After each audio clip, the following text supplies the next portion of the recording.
it says we're live. Not always convinced.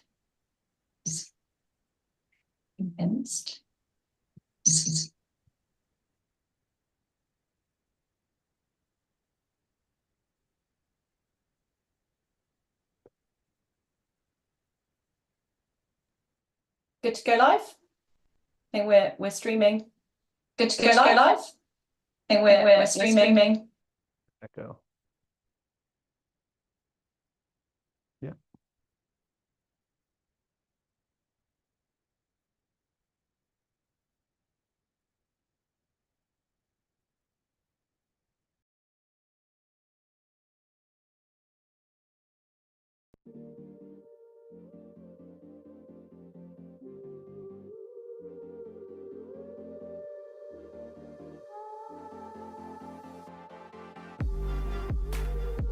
Hello and welcome all to this week's Kafka live stream offered by Lenses. I'm your host, Adam Newman. We've got a special topic today. I'm just going to give it a few more minutes to let everybody join. Feel free to chime in on the chat. If you're live with us on Zoom, let us know how your week's going, where you're joining from. We have an international audience. Exciting to see where everybody's going.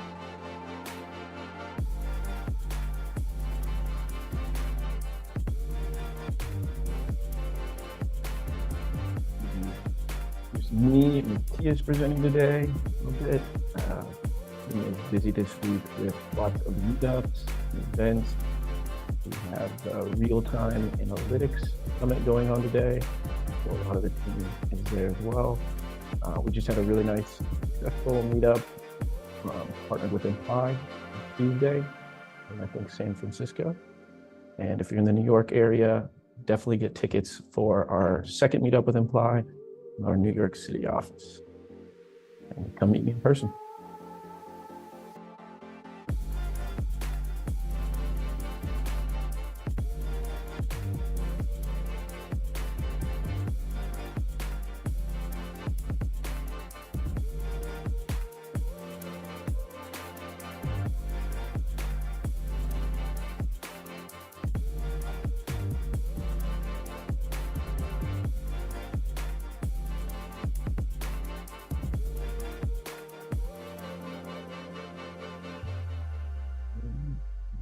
We still have a few more people trickling in, but I think we'll go ahead and get started. So this week, we're continuing the trend of Kafka security operations with the topic of auditing your Kafka. What does that mean? What are we talking about when we say audits, especially for Kafka? So let's talk about it. We'll first start off this session with a quick story. Hopefully it helps us all get some context on why these features and capabilities are important, especially when it comes to real-time data, and especially when we look at the world today that is expanding into real time, expanding our usage of Kafka as this distributed message bus with a variety of workloads. So whereas traditionally used for data integration, CDC, database replication, now we've got event-driven microservice backbones, so critical production application data flowing through Kafka.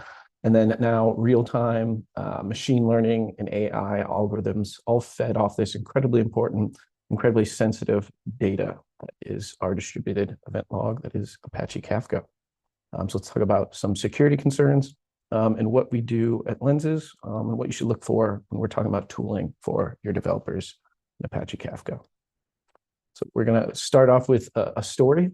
The story is about trendy glasses, e-commerce, best online glasses, now with same-day shipping, apparently. And we'll have two personas for this story. We've got Stefan and Marios. So if you tuned in last week or any of our other sessions, you might have caught Stefan and Marios. They are real people. But for today, Stefan is our developer persona and Marios will be our operations persona.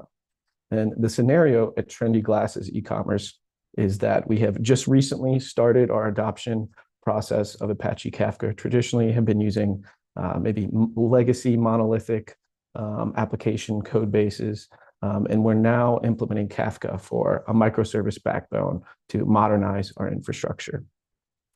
It's been going great, lots of positive results with the new real-time data and the capabilities that Kafka is providing. but we are noticing a significant issue when it comes to troubleshooting issues in production or developing new features. So especially with Stefan's team, who's responsible for developing these new features and delivering business value, it's hard to understand exactly what's going on with Kafka, what patterns of data he's producing into Kafka. And then if there's an issue with his production application that's consuming or producing data, he doesn't have access to prod. So he's unable to get that visibility there. And there's a lot of back and forth between Stefan's team and Marios himself, who supports a variety of teams like Stefan's and is being overloaded with tickets for requesting observability into a specific Kafka message, resetting consumer offsets, everything you would need to do essentially at Kafka CLI. To address this pressing concern for Stefan, he started relying on an open source tool he found on GitHub to be able to view data either in development, hopefully, or worse, in production too. This has addressed that short-term need. He doesn't need to go and submit a ticket to Marius's team quite as frequently, and he's able to be a little bit more independent and has some productivity savings there. But now it's becoming an issue because word is spreading that he has access to a tool that he can look at Kafka data and examine what's going on in the environment, and they're requesting access to Stefan's tool as well. And it'd be important to highlight that this is a common scenario that we hear when we're talking to prospects. And then the core driving issue here is that native Kafka does have an observability problem. You'll commonly hear Kafka referred to as a black box. That's because the way we're usually interacting with Kafka natively is via CLI. So when it comes to understanding exactly what message a consumer group is being hung on, or specific data quality patterns, it can be really tricky to understand the actual patterns of data being produced into Kafka, application status as far as what's consuming and what the problem messages are causing issues. It's really hard to get this information from CLI.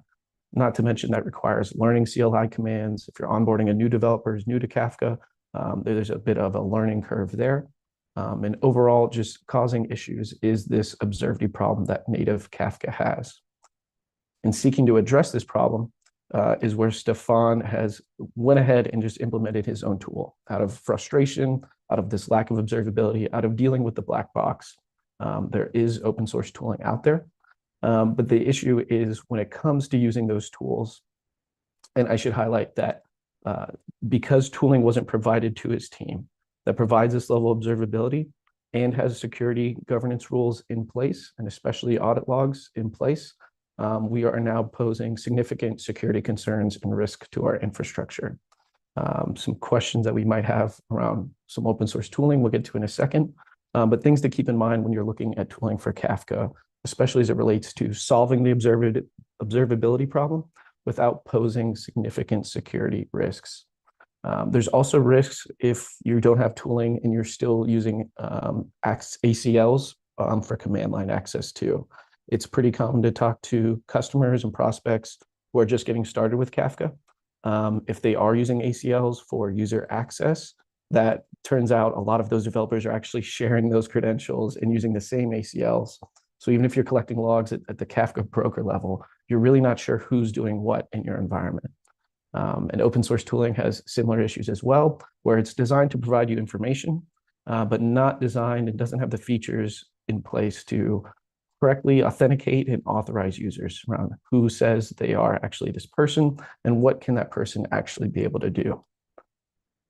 So these would be the top security concerns here, whether you're using ACLs for command line access or you're looking for tooling outside of native Kafka.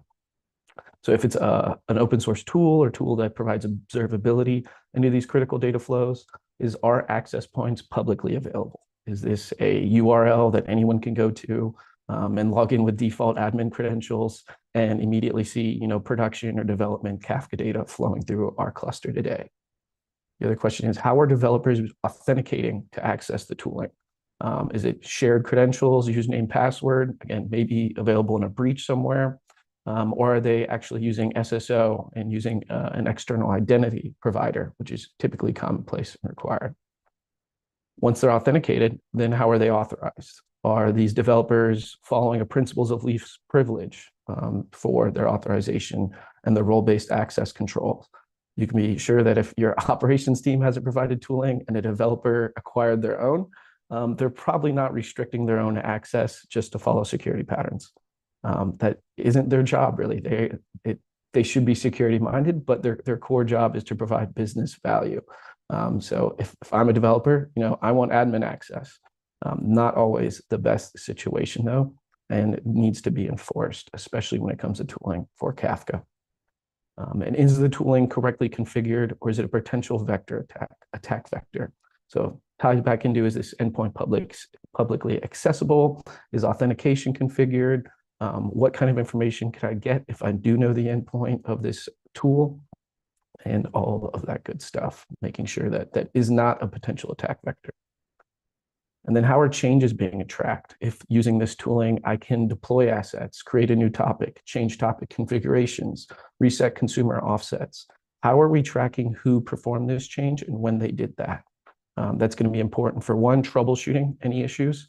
If someone comes online and accidentally reduces a topic's retention period to 10 seconds instead of 10 days, that's a significant issue, and we need to know who made that change and when and why they're able to do that. As well as who's viewing data and who's running queries on my data, especially when it comes to these real-time critical production data flows. So making sure everything is configured and has the guardrails in place to prevent an attack, but then also the capabilities to record what's going on, what's being changed, and who's viewing what, so that we can respond to an audit and understand that, yes, we have guardrails in place, here's how they work, and we can view them all working here successfully. And I'm flying by a little fast right now, but if you have any questions, definitely let me know. Or if you've had a situation that this is ringing a bell and maybe have some PTSD about, let me know that too. Awesome. Which brings us to sort of the risks and general risks that we have, which with Kafka. And this is risk for data services in general, right? If everything is not configured correctly, these would be what we're risking. As one is a denial of service attack. So this is when an adversarial actor actually brings down a service, either temporarily or permanently. This can be something like a DDoS or ransomware attack. Someone is attacking your services and bringing it down, making it unavailable, and your enterprise, your company is losing money. Potentially worse could be a data breach incident. So sensitive data has been exported from internal stores to outside your network and is available for a malicious actor to then sell online or use maliciously. So these are the two main risks that we want to be preventing with these guardrails in place: governance, SSO, and then also that we know that we're preventing with those rules, and we can prove that with our audit logs. So, which leads us into, why do we have audits? A security audit is in place so that security operations, compliance, and risk teams can monitor and track user activity. And this helps them report and respond to security posture and incidents.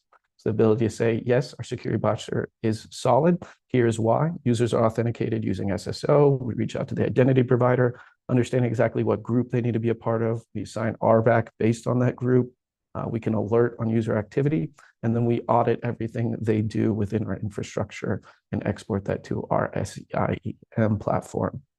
This also helps out with compliance posture as well. So ensuring that you are compliant with all of the relevant laws and regulations there. So some questions to ask when you are assigning your security posture, looking at tooling for Kafka from a security perspective would be, are different teams able to view and edit assets outside their scope of responsibility? So in looking to address that observability issue that we mentioned, are we enabling developers and key shareholders in actual Kafka data the ability to view the data they need to, edit the assets they need to, but only within their defined roles and responsibilities following principles of least privilege? So addressing the observability problem, but also making sure that they're not going outside their scope and able to do anything they shouldn't be able to, especially cause issues in production. Another question to ask would be, are sensitive data fields, such as private information or private health information, easily viewed or queried? So this ties back into compliance. We want to address the observability problem, but also make sure that sensitive data fields, credit card numbers, Personal health information isn't easily viewed and queried by a developer who doesn't have an interest in that data. They shouldn't be able to view it, but they should be able to troubleshoot a problem when it comes up and develop new features that actually use that information.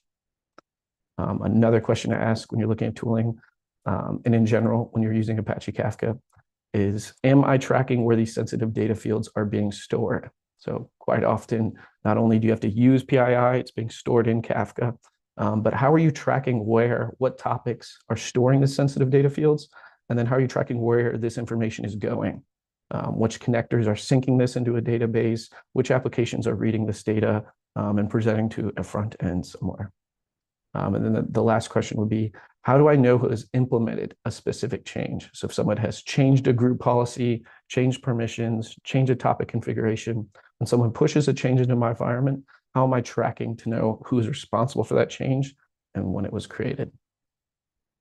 So those are all tied into how to address the observability problem and things to keep in mind when we are, so that we can ensure that we are not permitting too much access and we're addressing those technical security risks.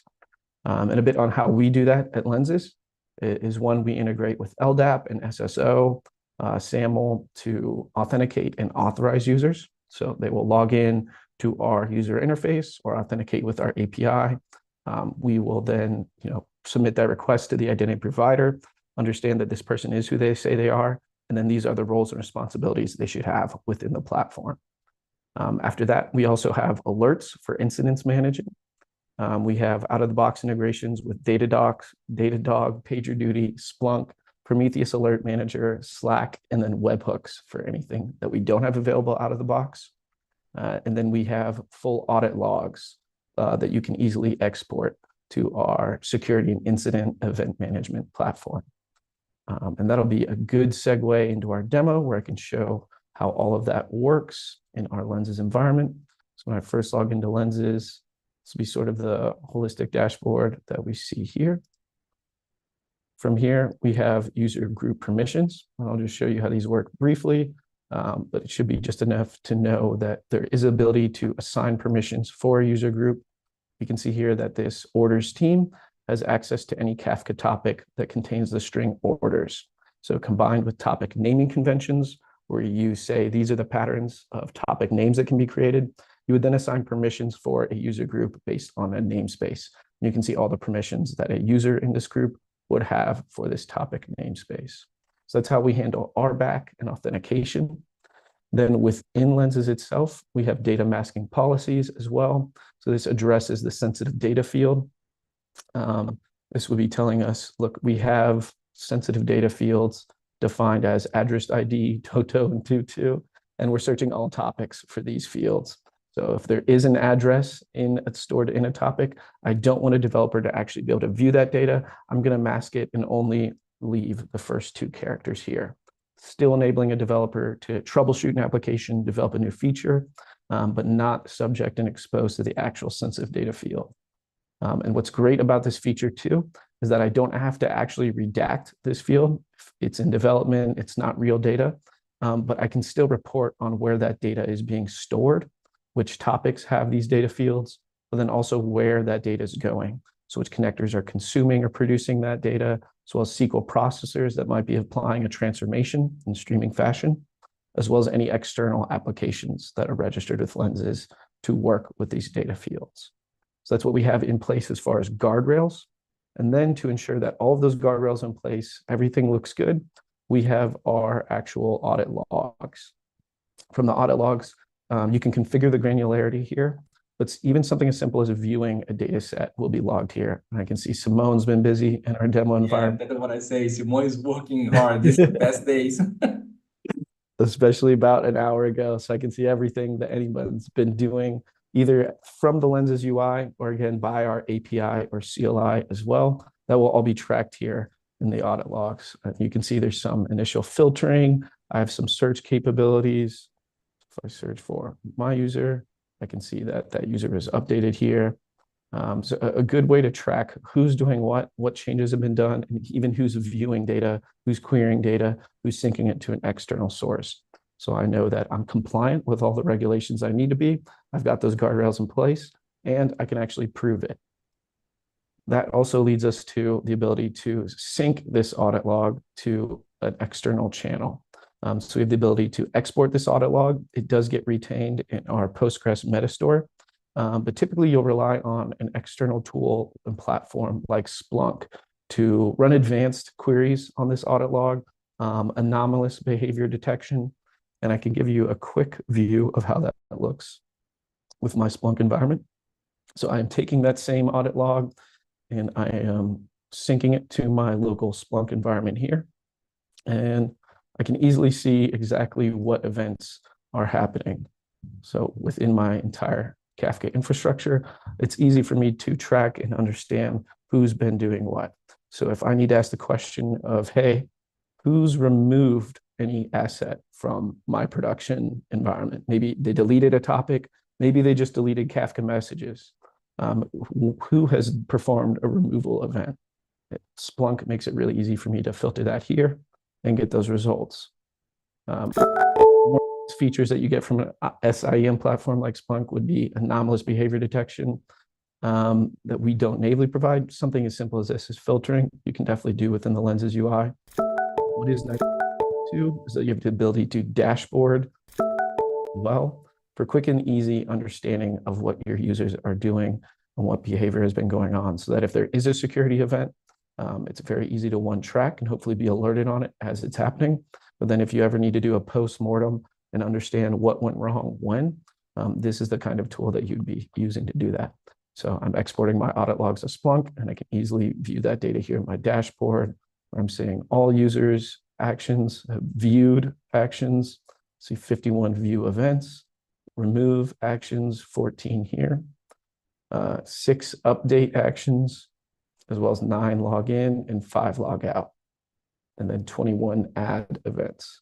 So a super simple dashboard. These get much more complicated, much more quickly, depending on the issue we're looking to troubleshoot and provide information on here. But important to note that one, your Kafka tooling is providing the observability. Your developers need to be productive, but also they have the tooling has the correct guardrails in place. It's correctly configured from a security standpoint, and everything is being tracked. All changes are being tracked in an audit log, and hopefully is exported to my centralized security and infrastructure event manager. Awesome. It's important to note that beyond user activity logs, especially within a tool like Lenses, you're still going to want to collect logs on the actual infrastructure. So Lenses will not pick up on a CLI command applied directly to the broker. We will not be able to log that behavior since it's not going through Lenses. So it'd be important to track those logs within your actual underlying infrastructure, as well as your CI/CD flow. So we've had some great sessions showing how you can integrate Lenses with your CI/CD flow using our CLI and the connectors as code feature, with more to come. It's still important to know who's approving those PRs, what that CI/CD flow looks like. And so you're going to want to log those events as well, since changes are being applied as code first and then pushed to Lenses. It's also important to track your identity provider's logs. So when a user signs in with SSO, we will send that request to your Azure AD, for instance. They'll authenticate the user and respond with a token approving their access and giving us a group ID. But it's still important to track those logs so we can ensure that we're receiving that claim correctly, and then that user really is who they say they are with the correct group credentials. And that's everything I have about audit logs for today. If you have any questions, we definitely have some time, so feel free to raise a hand, let us know. Also, if you have any topic requests for any future Kafka live sessions, please feel free to chime in and let us know what you'd like covered. We can see about getting that added to our calendar. If you're feeling a little bit nervous right now to come online, definitely join our Slack community and you can interface with the wider team there. Yeah, Adam, I don't have like a question. I have more like an endorsement, because one thing that I saw over the years working with open source solution is usually people want to use Kafka, but they have these fears that everything they show, how I gonna be mitigating risks, how I can see what's doing what.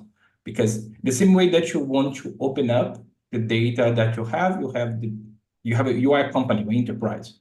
So you have to worry about who is accessing who, how, if something messed up, like some topic disappear and no one knows what happens, how are you gonna know which one that disappeared the topic? I saw, for example, a similar problem that was solved. Actually, I'm not gonna say the lenses, but the lenses is gonna solve by lenses because the same thing happens. Someone in the team brings Kafka. Kafka becomes to get popular, so we have like 4 squads working in the same group of topics, and no one knows what is doing what. So someone just increase the partition, start to rebalancing, and then change over, and no one knows what happens, and then it was crazy. I recall that I was in the war room, and the people get crazy because of this. And that's okay, but what you guys have on tooling, what you guys are using to see beyond Kafka, because Kafka is meant to do one thing that he does perfect fine, but he not does everything. You have to do some tooling for this. And they don't know, we don't have. So they start to use the tooling, and they say, okay, now we can see what's happening. Now we can see who can see what. Now we have more governance of our environment. There's beyond that. And it's amazing. Everything that you say, I believe that when people see this, they're gonna identify, okay, I passed through this road. I know how it crumbles. Yeah, great presentation. Thanks for that. No, and perfect story, because this is a real issue that organizations have when they first get started with a tool like Kafka. It's, oh, they can do all this really cool technical stuff, but then we need to address the observability problem. And this governance and security, more often than not, comes as the afterthought. So the more a centralized data team can be thinking ahead, ensuring that their development teams have the tools they need to be productive, then they can enforce those security postures and best practices and precede those kinds of issues where you have that panicked war room, nobody knows who changed what, grepping through actual logs yourselves. Yeah, it can be a nightmare. So perfect. Thank you for that story. Awesome. Perfect. And that has been security audits, auditing your Kafka, criticality and importance there. Definitely tune in next week. We have a special guest from Imply, and we'll be talking about real-time data streaming and processing. This has been a hot button topic. Like I said, we've had a few meetups this week presenting at RTA Summit. And then we've got our meetup next Tuesday with Imply as well, which have all been overbooked, I hear. So for those that are not able to attend in person, Awesome. definitely tune into this next week. Yeah, hot button topic. And with that, thank you all so much for tuning in. Much appreciated for your time. I'll see you next Thursday.